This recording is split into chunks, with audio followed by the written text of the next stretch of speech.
اصلی بچه‌ها در زبان عربی افعاله. ولی بچه‌ها نمیتونن تشخیص بدن که فعلشون اصلا ماضی یا مضارع.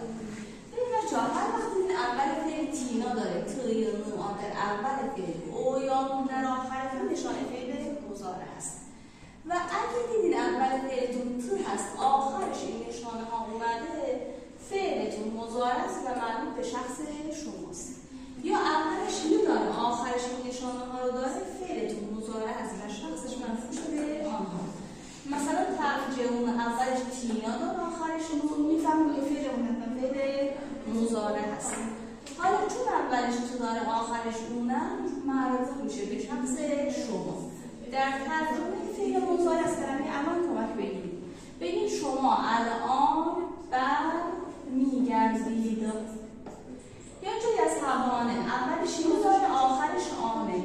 خب یو آخرش آنه، فعل اون حتما مضارع هست و بعد مربوط به شخص آنها. میگیم آنها الان میرن. فعل ماضی رو چطور تشخیص بدیم؟ آخر فعلاتون دیدین که آ تا با نداره حتما فعل ماضیه، شخصش آنهاست. یا آخرش تومان چون نداره فعل ماضی و شخصش حتما میشه مربوط به شما. در ترجمه فعل ماضی از کلمه دیروز کمک بگیرید. قسمتم آخرش توم داره، بگیم که شما، این توم مربوط به شما. بگیم شما دیروز شستید. زنم